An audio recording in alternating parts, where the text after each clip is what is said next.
नमस्ते। ओम साई राम। मैं मंजिरी भालेराव मोहनजी सह आचार्य आज आपके समक्ष श्री साई सच्चरित्र अध्याय 34 का पठन करूंगी। अध्याय 34 उदी की महिमा भाग 2।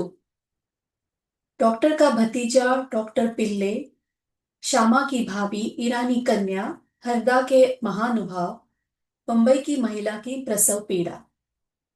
इस अध्याय में भी उदी की ही महत्ता क्रमबद्ध है तथा उन घटनाओं का भी उल्लेख किया है जिनमें उसका उपयोग बहुत ही प्रभावकारी सिद्ध हुआ। डॉक्टर का भतीजा। नासिक जिले के मालेगांव में एक डॉक्टर रहते थे। उनका भतीजा एक असाध्य रोग, एक प्रकार का तपेदिक से पीड़ित था। उन्होंने तथा उनके सभी डॉक्टर मित्रों ने समस्त उपचार किए, यहाँ तक कि उसकी शल्य चिकित्सा भी कराई। फिर भी बालक को कोई भी लाभ न हुआ। उसके कष्टों का पारावार न था। मित्र और संबंधियों ने बालक के माता पिता को दैविक उपचार करने का परामर्श देकर श्री साईं बाबा की शरण में जाने को कहा, जो अपनी दृष्टि मात्र से असाध्य रोग साध्य करने के लिए प्रसिद्ध है। अतः माता पिता बालक को साथ लेकर शिरडी आए। उन्होंने बाबा को साष्टांग प्रणाम कर श्री चरणों में बालक को डाल दिया और बड़ी नम्रता तथा आदरपूर्वक विनती की कि प्रभु, हम लोगों पर दया करो। आपका संकट मोचन नाम सुनकर ही हम लोग यहाँ आए हैं। दया कर इस बालक की रक्षा कीजिए। प्रभु, हमें तो केवल आप पर ही भरोसा है। प्रार्थना सुनकर बाबा को दया आ गई और उन्होंने सांत्वना देकर कहा कि जो इस मस्जिद की सीढ़ी चढ़ता है उसे जीवन पर्यंत कोई दुख नहीं होता। चिंता न करो, यह उदी ले उस रोग ग्रसित स्थान पर लगाओ, ईश्वर पर विश्वास रखो, वह सप्ताह के अंत में पूर्ण स्वस्थ हो जाएगा। यह मस्जिद नहीं, यह तो द्वारकावती है। जो इसकी सीढ़ी चढ़ेगा उससे स्वास्थ्य और सुख की प्राप्ति होगी तथा उसके कष्टों का अंत हो जाएगा। बालक को बाबा के सामने बिठाया गया। वे उस रोगग्रस्त स्थान पर अपना हाथ फेरते हुए दयापूर्ण दृष्टि से बालक की ओर निहारने लगे। रोगी अब प्रसन्न रहने लगा और उदी के लेप से बालक थोड़े समय से ही स्वस्थ हो गया।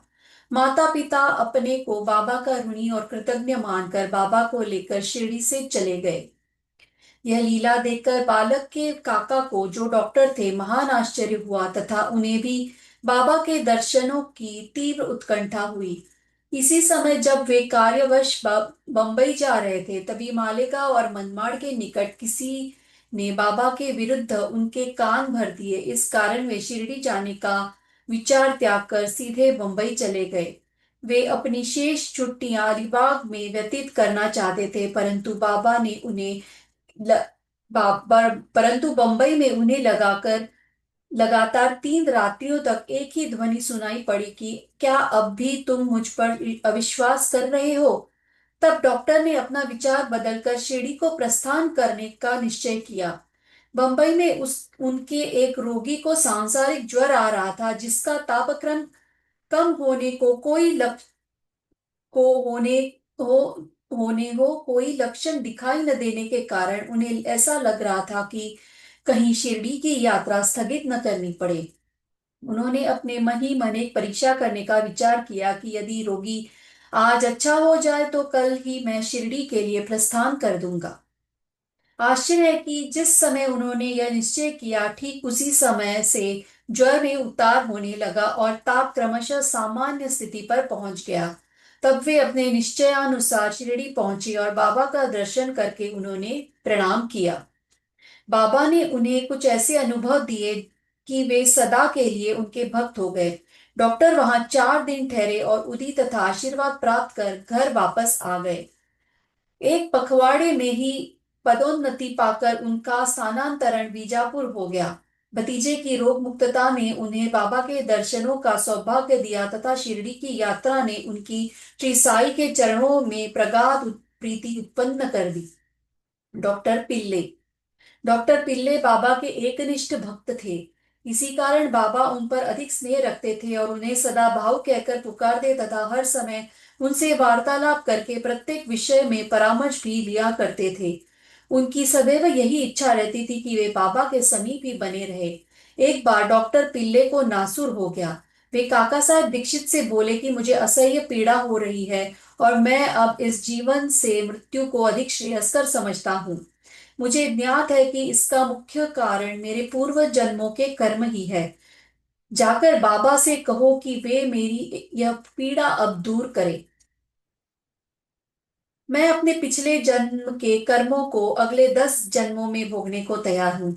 तब काका दीक्षित ने बाबा के पास जाकर उनकी प्रार्थना सुनाई। साईं तो दया के अवतार हैं ही।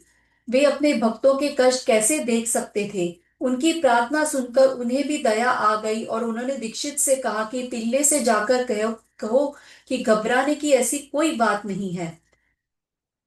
कर्मों का फल 10 जन्मों में क्यों भुगतना पड़ेगा। केवल 10 दिनों में ही 10 जन्मों के कर्म फल प्राप्त हो जाएंगे। मैं तो यहाँ तुम्हें धार्मिक और आध्यात्मिक कल्याण देने के लिए बैठा हूँ। प्राण त्यागने की इच्छा कदापि न करनी चाहिए। जाओ, पीठ पर लाद कर उन्हें यहाँ ले आओ। मैं सदा के लिए उनका कष्टों से छुटकारा करवा दूंगा। तब उसी स्थिति में पिल्ले को वहां लाया गया। बाबा ने अपनी दाहिनी ओर उनके सिराने अपनी गादी देकर दुख से लिटाकर कहा कि इन इसकी मुख्य औषधि तो यह है कि पिछले जन्मों के कर्मफल को अवश्य ही भोग लेना चाहिए ताकि उनसे सदैव के लिए छुटकारा हो जाए। हमारे कर्म ही सुख दुख के कारण होते हैं, इसलिए जैसी भी परिस्थिति आए उसी में संतोष करना चाहिए। अल्लाह ही सबको फल देने वाला है और वही सबका रक्षण करता है। ऐसा विचार कर सदैव उनका ही स्मरण करो, वे ही तुम्हारी चिंता दूर करेंगे। तन मन धन और वचन द्वारा उनकी अनन्य शरणों में जाओ, फिर देखो कि वे क्या करते हैं। डॉक्टर पिल्ले ने कहा कि नाना साहब ने मेरे पैर में एक पट्टी बांधी है, परंतु मुझे उससे कोई लाभ नहीं पहुंचा। ना ना तो मूर्ख है, बाबा ने कहा। वह पट्टी हटाओ, नहीं तो मर जाओगे। थोड़ी देर में ही एक कौवा आएगा और वह अपनी चोंच इसमें मारेगा। तब तुम शीघ्र अच्छे हो जाओगे। जब यह वार्तालाप हो ही रहा था, उसी समय अब्दुल, जो मस्जिद में झाड़ू लगाने तथा दिया बत्ती आदि स्वच्छ करने का कार्य करता था, वहां आया। जब वह दिया बत्ती स्वच्छ कर रहा था तो अचानक ही उसका पैर डॉक्टर पिल्ले के नासूर वाले पैर पर जा पड़ा। पैर तो सूजा ही हुआ है और सूजा ही था। और फिर अब्दुल ने पैर से दबा तो उसमें से नासूर के 7 कीड़े बाहर निकल पड़े। कष्ट असहनीय हो गया और डॉक्टर पिल्ले उच्च स्वर में चिल्ला पड़े। किंतु कुछ समय के बाद वे शांत होकर गीत गाने लगे। तभी बाबा ने कहा, देखा, भाऊ अब अच्छा हो गया है और गाना गा रहा है। गाने के बोल थे, करम कर मेरे हाल पर तू करीम, मेरी स्थिति पर तू दया कर हे अल्लाह। तेरा नाम रहमान है और रहीम, तुम ही दयाघन और दयाशील हो। तू ही दोनों आलम का सुल्तान है, तू ही दोनों दुनिया के सम्राट हो। जहां मैं नुमाया तेरी शान है, इस दुनिया में तुम्हारा बड़प्पन स्पष्ट नीर आता है। फना होने वाला है सब कारोबार, सब कारोबार खत्म होने वाला है। रहे नूर तेरा सदा आश्कार, मात्र तुम्हारी झांकी सदा रहने वाली है। तू आशिक का हरदम मददगार है, भक्तों की तू हमेशा मदद करने वाला है। फिर डॉक्टर पिल्ले ने पूछा कि वह कौवा कब आएगा और चोच मारेगा। बाबा ने कहा, अरे क्या तुमने कौवे को नहीं देखा। अब वह नहीं आएगा। अब्दुल, जिसने तुम्हारा पैर दबाया, वही कौवा था। उसके ने चोंच मारकर नासूर को हटा दिया। वह अब फिर से क्यों आएगा। अब जाकर वाड़े में विश्राम करो, तुम शीघ्र ही स्वस्थ हो जाओगे। उदी लगाने और पानी के साथ पीने से, बिना किसी औषधि या चिकित्सा के, वे 10 दिनों में ही निरोगी हो गए, जैसा कि बाबा ने उनसे कहा था। श्यामा के छोटे भाई की पत्नी, भाभी। सावली विहीर के समीप श्यामा के छोटे भाई बापा जी रहते थे। एक बार उनकी पत्नी को गिल्टियों वाला प्लेग हो गया। उसे ज्वर हो गया और उसकी जांग में प्लेग के 2 गिल्टियां निकल आई। बापा जी दौड़कर श्यामा के पास आए और सहायता के लिए चलने को कहा। श्यामा भयभीत हो उठे। उन्होंने सदैव की भांति बाबा के पास जाकर उन्हें नमस्कार किया और सहायता के लिए उनसे प्रार्थना की तथा भाई के घर जाने की अनुमति मांगी। बाबा ने कहा कि इतनी रात इतनी रात्रि व्यतीत हो चुकी है। अब इस समय तुम कहाँ जाओगे? केवल उदी ही भेज दो। ज्वर और गिल्टी की चिंता क्यों करते हो? भगवान तो अपने पिता और स्वामी है, वह शीघ्र ही स्वस्थ हो जाएगी। अभी मत जाओ, प्रातःकाल जाना और शीघ्र ही लौट आना। श्यामा को तो उस मृत संजीवनी उदी पर पूर्ण विश्वास था। उसे ले जाकर उसके भाई ने थोड़ी सी उदी गिल्टी और माथे को लगाई और कुछ जल में घोलकर रोगी को पिला दी। जैसा ही उसने सेवन किया वैसे ही पसीना प्रवाहित होने लगा, ज्वर मन पड़ गया और रोगी प्रगाढ़ निद्रा में निमग्न हो गया। दूसरे दिन बापा जी ने अपनी पत्नी को स्वस्थ देखकर बड़ा आश्चर्य प्रकट किया कि न तो ज्वर है न गिल्टी का कोई चिन्ह ही है।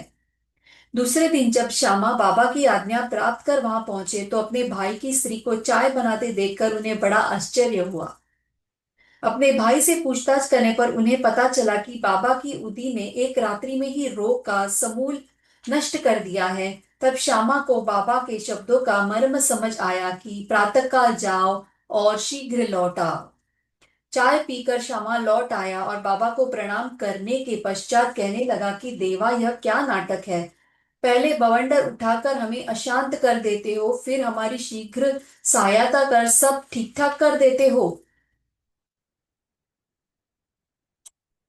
बाबा ने उत्तर दिया कि तुम्हें ज्ञात होगा कि कर्म पथ अति रहस्यपूर्ण है।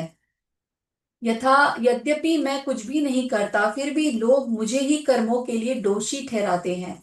मैं तो एक दर्शक मात्र हूँ, केवल ईश्वर ही एक सत्ताधारी और प्रेरणा देने वाले हैं। वे ही परम दयालु हैं। मैं तो न ईश्वर हूँ न मालिक, केवल उनका एक आज्ञाकारी सेवक ही हूँ और सदा उनका स्मरण करता किया करता हूँ।